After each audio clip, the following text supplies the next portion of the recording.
The air in this courtroom tastes like stale coffee and fear. It clings to the back of my throat, a bitter coating.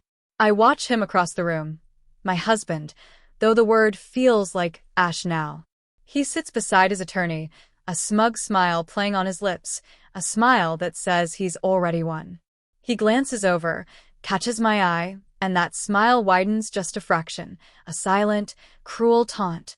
He thinks this is just a messy divorce, a simple division of assets, a custody battle he believes he's rigged. He thinks he knows every card I hold. He is so breathtakingly wrong. My hands are clasped so tightly in my lap, my knuckles are white ridges against my skin. Beneath the surface, my stomach churns, a frantic, cold knot. This is it. The moment. The culmination of years of lies I didn't see, months of scrambling in the dark, weeks of calculated silence. My attorney stands, calm and steady, holding a simple manila folder. It doesn't look like much, just paper. But inside that folder is a life. Not my life, not the life we built, but his life. The one he kept hidden, the one he thought was safe in the shadows. The smugness on his face hasn't faded yet. It is an armor he wears, thick and impenetrable. He leans back, confident. He has no idea the weapon about to be fired. The air feels thin, hard to breathe. Every eye in the room is on us, a silent, expectant audience to the unraveling of a life. The silence stretches, taut and humming. My heart hammers against my ribs, a frantic bird trapped in a cage. I wait.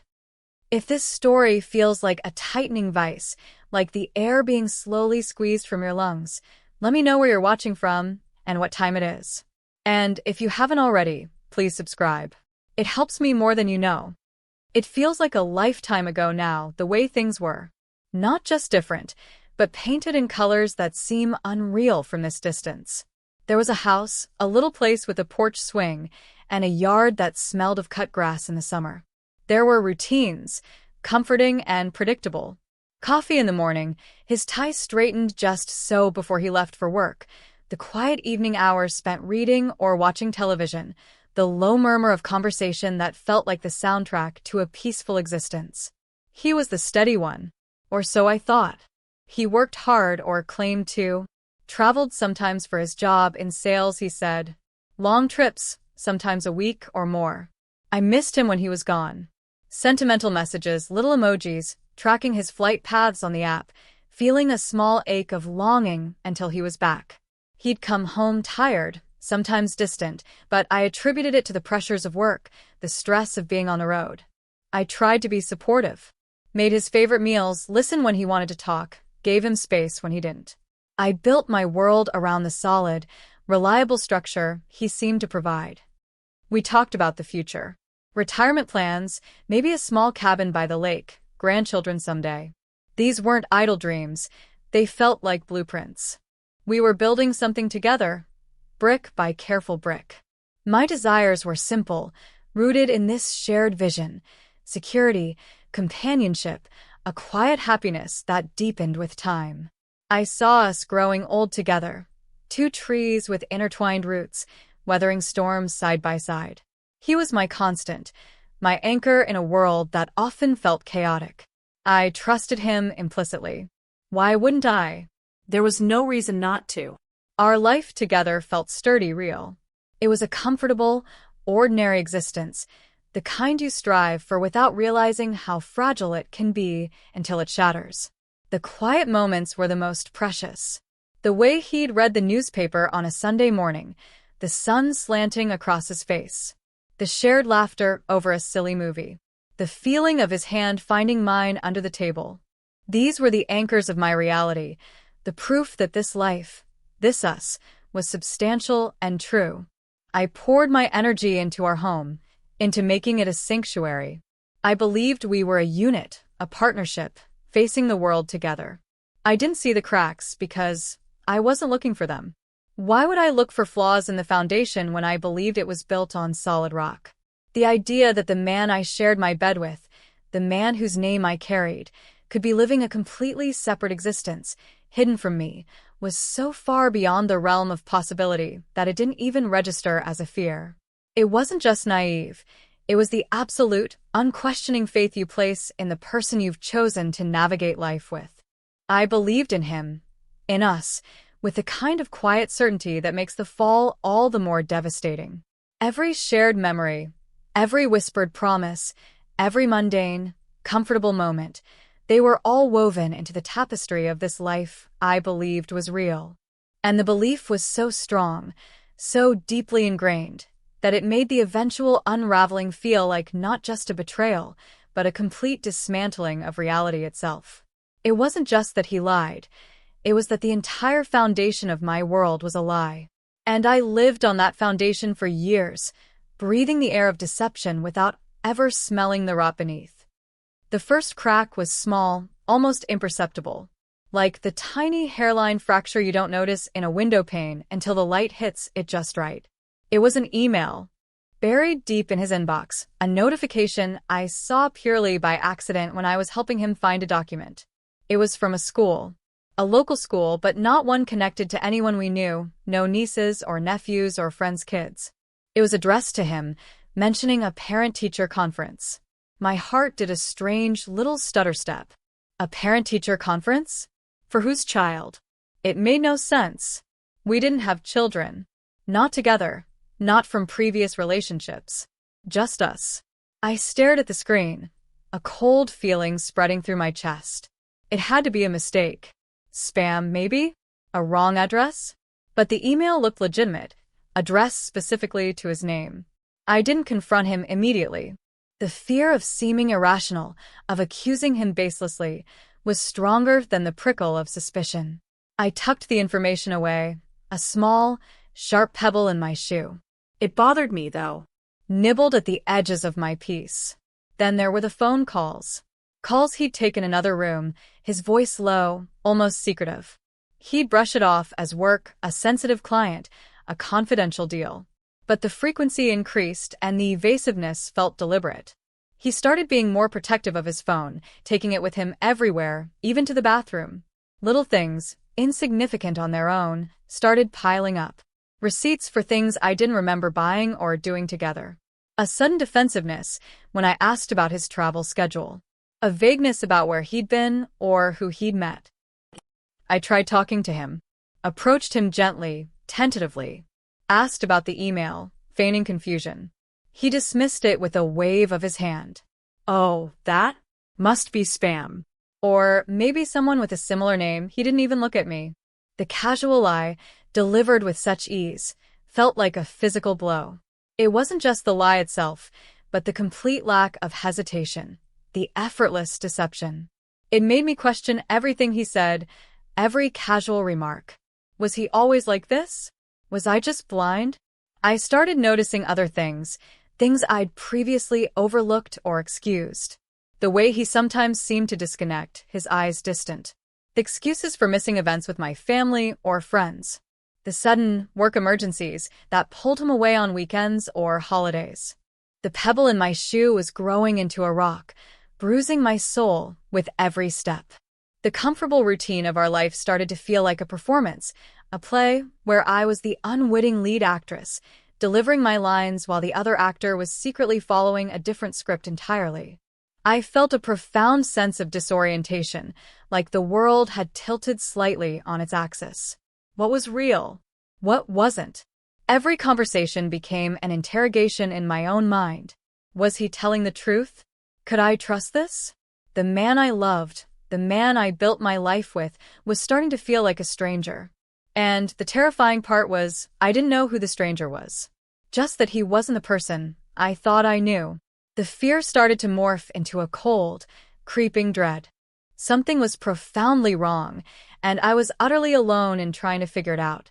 He had built walls I couldn't see, and I was trapped on one side, peering through the opaque surface, desperate to understand what lay beneath. My attempts to get answers only seemed to push him further away. He became defensive, irritable.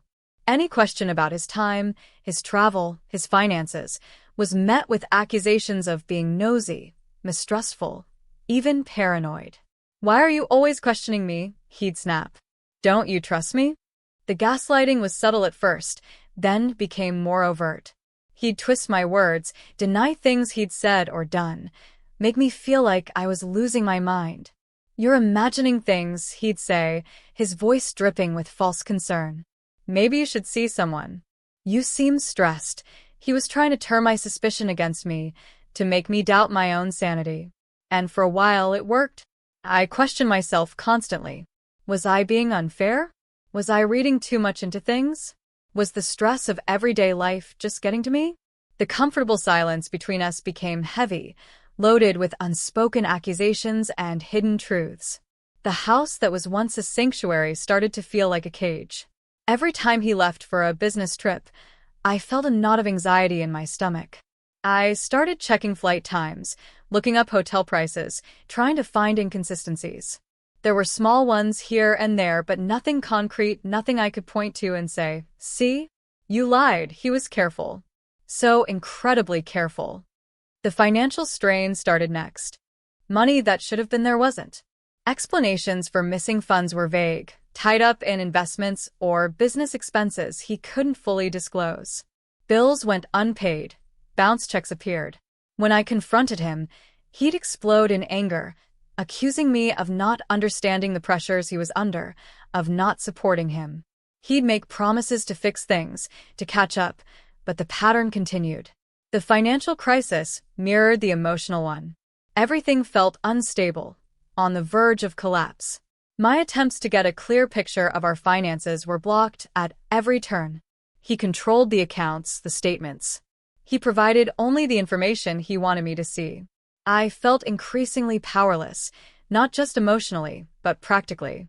How do you plan for the future when the present is a financial minefield? How do you trust someone who won't even show you where the money is going? The stress was relentless. I wasn't sleeping. I wasn't eating properly.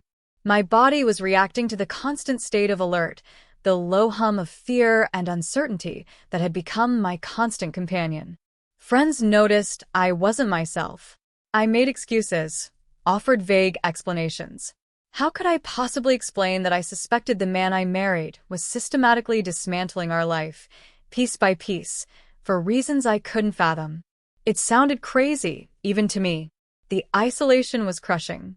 I felt like I was drowning, pulled under by currents I couldn't see, with no one to throw me a lifeline. Every day was a performance of normalcy, while inside, my world was crumbling. The man across the dinner table felt like an imposter, wearing my husband's face, speaking with my husband's voice, but containing a stranger's heart. And the stranger was systematically destroying everything I held dear. The midpoint arrived not with a bang, but with a chilling realization that settled deep in my bones. I stopped looking at him. I stopped trying to understand his motives, his lies, his evasions. It wasn't about us anymore. There was no us left to save. It was about me. My survival. My future. The moment came during another argument about money, or lack thereof. He was shouting, red-faced, accusing me of being unsupportive, of not appreciating how hard he worked. And as I looked at him, really looked at him, the anger drained away, replaced by a cold, clear resolve. This wasn't a man who was stressed, or struggling, or temporarily lost. This was a man who was actively, deliberately deceiving me. The look in his eyes wasn't frustration, it was calculation. In that instant, the fog lifted. The years of trying to fix it, to understand him, to win back the man I thought I married, melted away. I saw the futility, the sheer waste of energy. He wasn't going to change. He wasn't going to confess. He was committed to this path, whatever it was. And I couldn't stay on it with him. I couldn't keep walking blindfolded off a cliff. In that moment of chilling clarity, a switch flipped inside me. The fear didn't vanish, but it transformed. It became a fuel, a cold, hard energy. I stopped being the passive recipient of his deception and started becoming an active observer, a quiet investigator. The goal was no longer reconciliation, it was information. I needed to understand the landscape of his lies, so I could find my way out. I started keeping records. Quietly, methodically, jotting down dates and times of his trips, inconsistencies in his stories, details from those strange emails or phone calls I overheard. I opened my own separate bank account, siphoning off small amounts of money, creating a tiny financial cushion he wouldn't notice. It felt illicit, like I was the one doing something wrong, but the primal instinct for self-preservation was stronger than the ingrained habit of trust. I started researching divorce lawyers, discreetly, late at night after he was asleep. Reading articles online, understanding the legal process, the importance of documentation. The sheer scale of his deception was still unknown to me, but the certainty of deception was now absolute. This wasn't paranoia. This was survival. I was no longer a confused, hurt wife. I was a woman preparing for battle. The house still felt like a cage, but now I was mapping its dimensions, looking for an escape route. The man across the table was no longer a stranger with my husband's face. He was the adversary, and I needed to understand his movements, his strategies, his weaknesses. The emotional turmoil was still immense, a constant ache in my chest, but beneath it lay a newfound strength, a steely resolve I didn't know I possessed. I was operating on a different plane now, one where sentimentality was a liability and cold logic was my only ally. I was gathering my armor, piece by careful piece, in the quiet hours before dawn. The crisis deepened as I initiated the divorce proceedings. The moment I served him the papers, the veneer of the confused, slightly put upon husband he'd been portraying shattered completely. He transformed into something vicious, an animal backed into a corner. His initial reaction was disbelief, then fury. He couldn't believe I had dared to leave him. He thought I was trapped, dependent. His confidence in court, the smugness I saw in the hook, wasn't just arrogance. It was rooted in his belief that he controlled the narrative, that he could manipulate the legal system just as easily as he'd manipulated me. He hired a shark of an attorney, a man known for aggressive tactics and scorched-earth strategies. They came at me hard. Accusations flew. I was mentally unstable. I was frivolous with money. I was an unfit partner. They tried to paint me as the irrational one, the one who had suddenly decided to end a perfectly good marriage. They minimized his income, hid assets, lied about the reasons for our separation. Every legal document, every deposition question, felt like a fresh wave of gaslighting, rewritten in legal jargon.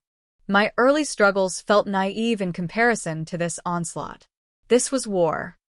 My financial situation became dire.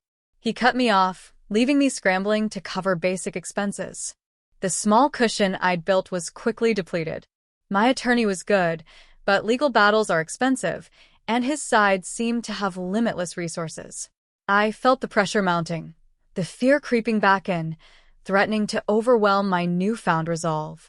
There were days I would sit in my empty house, surrounded by the remnants of a life I no longer recognized, and feel a crushing despair. He was winning. His lies, amplified by the legal system, seemed more powerful than my truth. He was twisting everything, making me doubt my own memories, my own experiences. Was I really going crazy? Had I imagined the years of subtle manipulation, the growing distance, the gut-wrenching suspicion? He seemed so confident, so righteous in his indignation. His attorney presented a picture of a wronged husband, blindsided by a capricious wife. And it was working. I could feel the tide turning against me in the preliminary hearings, in the judge's reserved demeanor. The betrayal felt not just emotional but systemic. It wasn't just that he had lied. It was that the system seemed unable or unwilling to see through his lies. I felt exposed, vulnerable, stripped bare in front of lawyers and judges who saw me only as a case file, a set of documents. The emotional toll was immense. I was constantly on edge, jumping at every phone call, dreading every email from my attorney. The stress manifested physically. Constant headaches, sleepless nights, a persistent knot of anxiety in my stomach. I felt like I was fighting blindfolded, trying to counter moves I didn't understand, defending myself against accusations that were completely fabricated. The smugness on his face during depositions, the condescending tone in his voice when he answered questions about our life, were designed to break me. He wanted me to collapse, to give up, to settle for whatever pittance he deemed appropriate. He wanted to erase me from the narrative, to rewrite our history in a way that suited him. And for a terrifying period, it felt like he might succeed. All seemed lost. My resources were dwindling, my emotional strength was wearing thin, and the weight of his carefully constructed reality was pressing down on me, threatening to flatten me completely. I was in the deep dark, and the surface felt impossibly far away. The turning point arrived, not as a sudden flash of insight, but as the culmination of relentless, desperate searching. I was digging, going back over every email, every phone bill, every scrap of paper I could find from his past travel, past expenses. My small, secret stash of notes was growing, a messy timeline of inconsistencies. My attorney had advised me to look for financial irregularities, hidden accounts, anything that pointed to undeclared income or assets.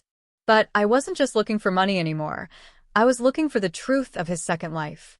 I was fueled by that cold resolve, that primal need to understand the depth of the deception. Late one night, sitting hunched over a pile of old documents, I found it. It wasn't in a bank statement or a property deed. It was in a stack of old, disorganized files from years ago, tucked away in a box in the back of a closet. Among obsolete business records, I found something that didn't belong. School registration forms. For a child. With his name listed as the father. And a mother's name that wasn't mine. And an address. An address in a town he frequently traveled to for work. My blood ran cold. This wasn't just an affair. This was a family. A whole other life meticulously hidden. The email I'd seen years ago, the parent-teacher conference, it wasn't spam. It was real. My hands were shaking so hard I could barely hold the papers. The shock was a physical blow, stealing the air from my lungs. Not an affair. A wife. A child. Maybe more? How long? How could he? How could he live this double life, maintaining two separate realities, two separate identities, while I was completely oblivious? The depth of the betrayal was staggering, a bottomless chasm opening up beneath me. But beneath the shock and pain, a different feeling began to surface. Cold. Clear. Vindication.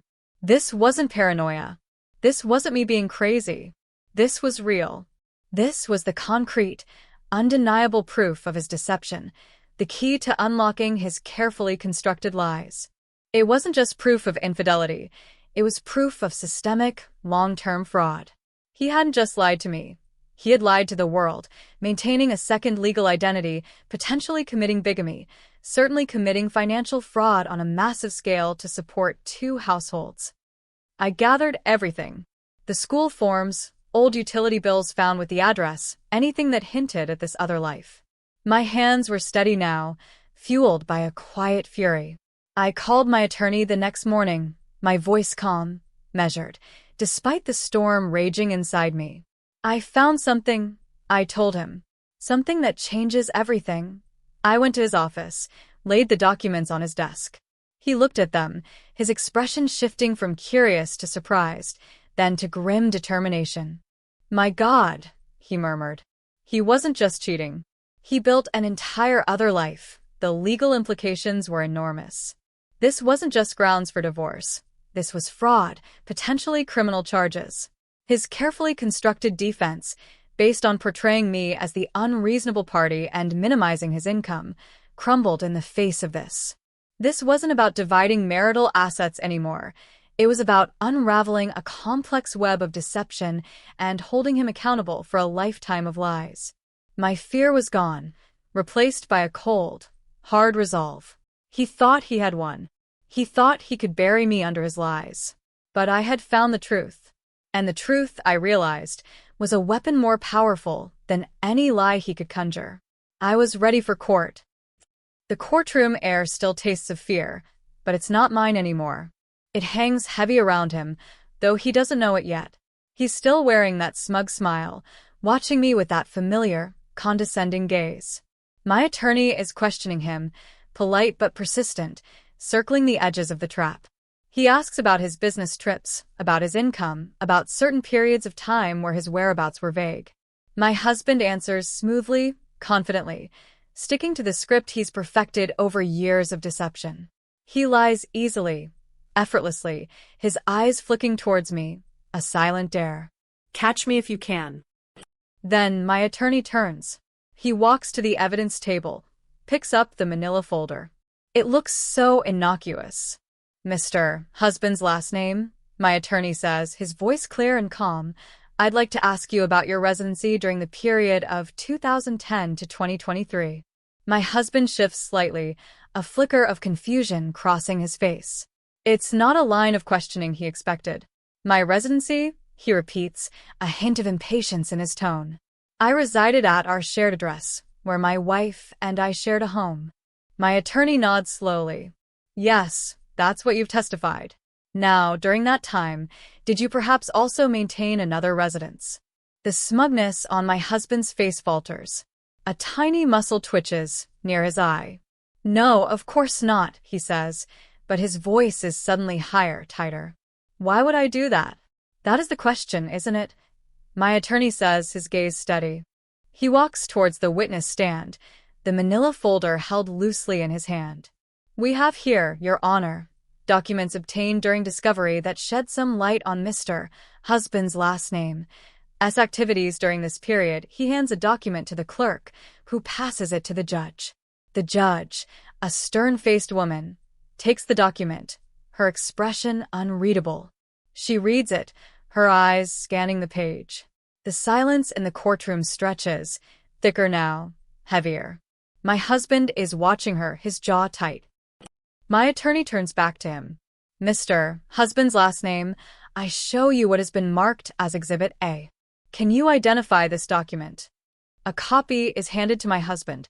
He takes it, his hand trembling slightly. He looks down at the paper. The color drains from his face instantly. His eyes widen, his mouth falls open slightly. It's the school registration form. His name. The other woman's name. The child's name. The other address. The carefully constructed mask he's worn for years cracks, then shatters. He looks up, his eyes darting wildly between the document, his attorney, and me. The smugness is completely gone, replaced by raw, naked panic. What? What is this? He stammers, his voice barely a whisper. It appears to be a school registration form for child's name, my attorney says, his voice devoid of emotion. Listing you as the father and Ms. Other Woman's name as the mother, and providing a residential address and town name during a period when you claim you resided solely at our shared address. He opens the folder further. We also have utility bills for the town name, address, spanning several years. Property tax records listing you as an owner. Photographs showing you at that residence, with Ms. Other Woman's name and child's name. He doesn't lay out all the photos, just gestures to the folder, letting the implication hang in the air. The silence in the courtroom is absolute. You could hear a pin drop. All eyes are on my husband. His face is ashen. He looks like he's been hit by a physical blow. The smugness is a distant memory. His attorney looks blindsided, his face pale, frantically flipping through his own notes, clearly unaware of the depth of his client's deception. Mr. Husband's last name, my attorney continues, pressing the advantage. Were you married to Ms. Other Woman's name? My husband just stares at him, his eyes glassy. He tries to speak, but no sound comes out. Did you maintain a separate household, a separate life, with Ms. Other Woman's name and child's name during the years you were married to my client? He takes a gasping breath. His chest heaves. He looks at me again, and for the first time, I see not cruelty, but pure, unadulterated terror. He realizes the full extent of his exposure. Not just a messy divorce, but bigamy, fraud, perjury. His carefully built world, the secret one he thought was safe, is collapsing around him in real time in a public courtroom. He tries to stand, his chair scraping loudly against the floor. His eyes roll back in his head. He makes a strangled sound. And then, slowly, as if pulled by invisible strings, he slumps back into his chair, his head lolling to the side. He doesn't move. Immediate chaos erupts. Gasps from the gallery. His attorney leaps up, calling his name. The judge bangs her gavel, calling for order. Bailiffs rush forward. A medical emergency. The courtroom dissolves into a scene of frantic activity centered around the man who, moments before, thought he held all the power.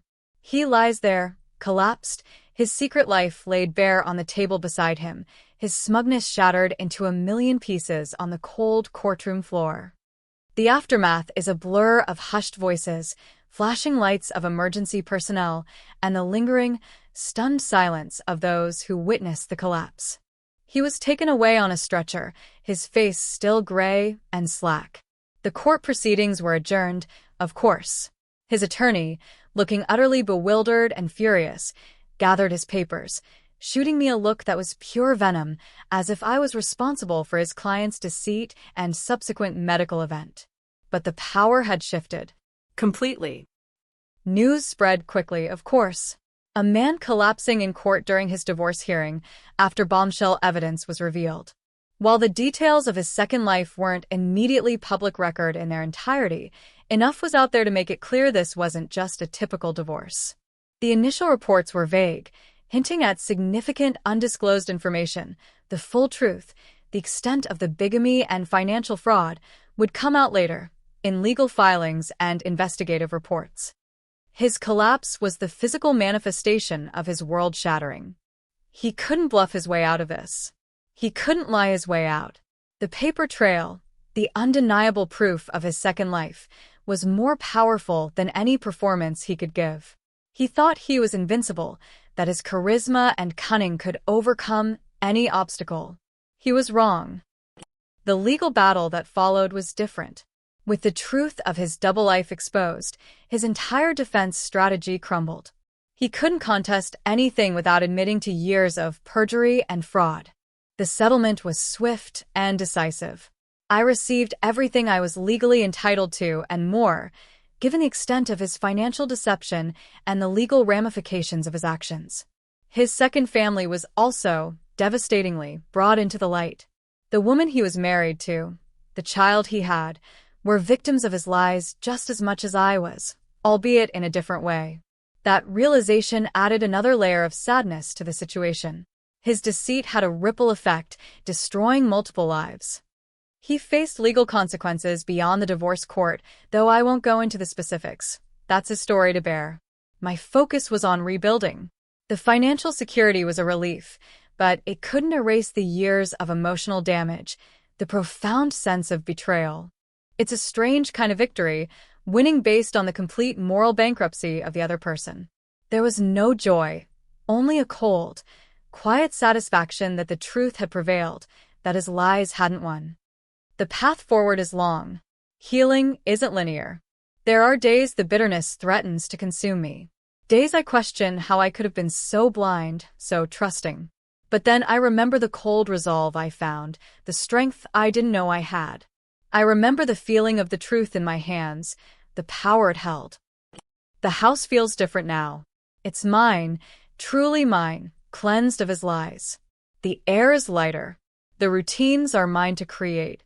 The future isn't the one I planned, the one with the cabin by the lake and intertwined roots. It's an unknown landscape, a blank canvas. And that's okay. It's scary, yes, but it's also freeing. I am no longer living a life built on someone else's lies. I am building my own, brick by careful brick, on a foundation of hard-won truth. The scars remain, a permanent reminder of the storm weathered. But I survived. I didn't collapse. I stood, holding the truth, and watched his world shatter instead. If this story hit close to home, if you've ever felt the ground disappear beneath you, I'd love to hear your version, if you're willing to share. Drop a comment with where you're listening from and what time it is. Thanks for being here. Subscribing helps bring more of these stories to life.